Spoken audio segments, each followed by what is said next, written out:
My favorite music. I was born in the 60s too. I was born in 67, not 64. And I was born in July also, but the 31st, not the 20th.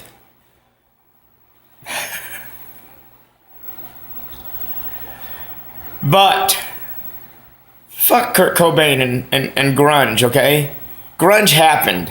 Grunge happened after the 80s died, or the 80s died because grunge killed them. I don't know. I remember wondering that myself, okay? I'm like, what the hell happened to my music? Because my music was the 80s music.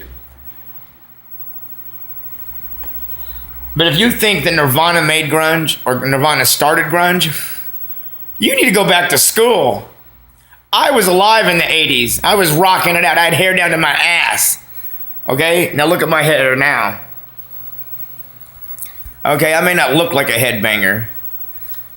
And the Romans might not think my beard long enough to have anything to say about this.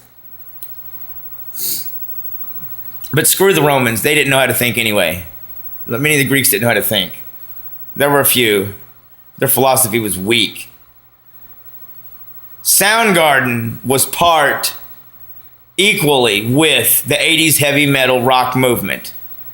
And there were so many new versions of sound coming out daily. They were coming out with blank metal, this metal, that metal. Just put an adjective in front of it. Metal was reinventing itself daily. And right there, at the forefront, the Godfather. Okay, do you hear me? The grandfather, godfather of grunge is Chris Cornell. Because there was no space in between. He came out of the era of hard rock heavy metal and never stopped going until yesterday. He never had a break. He never stopped. And that's a good thing. Musically, he never had a dead space until now. Chris Cornell was an artist who for 30 years, to my ears, produced some of the purest, most original music that defined a generation. And when the 80s hard rock of Quiet Riot and Ronnie James Dio and the Scorpions, who were one of the quintessential sounds of the 80s, for power ballads and recorded songs and packing studios and making studio performances, the Scorpions were a great, great sound of the 80s, okay? A lot of people remember Van Halen and all of that, and that's great. It's my ball, I'm going to go home and play. If you want to remember what selfishness looks like, you want to know what attitude and petty little bullshit problems look like, go study Van Halen, all right? Eddie, specifically. Eddie Van Halen is the little punk trying to get over himself. They produced a lot of great sounds, okay? And at first I resisted Van Hagar, but he became part of Van Halen, the Red Rocker. I liked him on his own, but I was wrong. They changed their sound when they got rid of Diamond Dave, who just couldn't get along with Eddie. Two clashing personalities. But it was Eddie's band, so you got to go, Dave. Chris Cornell, man. The Garden of Sounds.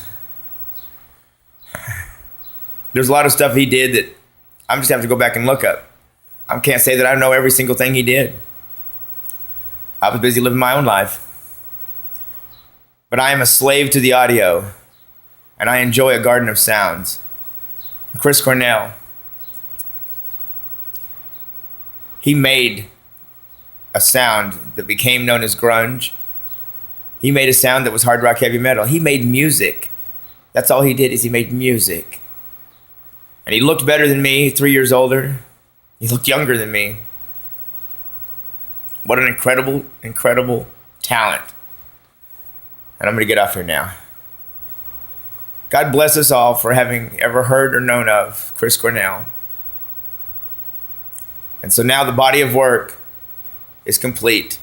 And there will be no more unless they release some special rare tracks and all that. And ensue the numerologies and philosophies and theories. Did his wife do it? Did one of his friends do it? Dude, I don't know. Found dead on the bathroom floor. I'm just glad that he didn't shoot himself when he swore he didn't have a gun. Because I'm going to tell you, Nirvana, I like Nirvana, and don't get me wrong, okay? But I always got mad at Kurt Cobain for being a heroin addict and hiding his true talent behind that drug. And he kind of sat back and gave us a 30, 20, 30, 40. He gave us a less than, in my opinion, version of himself. He didn't go 110%. He gave us a toned down version of himself because of his addiction. It's like he couldn't use his full voice. And Chris Cornell knew how to control his voice and give us just as much of his voice as we needed at each time. And that's the way I feel about it. That's the way I perceived it, I guess. Maybe my feelings are biased based on what my thoughts and ears are like. When grunge came along and everybody blamed it on Nirvana, I hated that. And I hated that my 80s metal went away. But at no point in time have I ever hated Chris Cornell. Because Soundgarden was there before grunge took over. And before Nirvana. Screw Nirvana. If you want to remember somebody, remember Chris Cornell.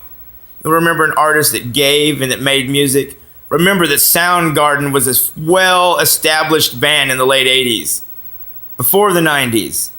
We didn't have to wait around to the late 80s and early 90s and just wait until Nirvana came along out of Seattle because they were bored and it rained a lot. No. Chris Cornell was making music before that, and he already had established himself. And I've been a slave to the audio ever since. God bless you all.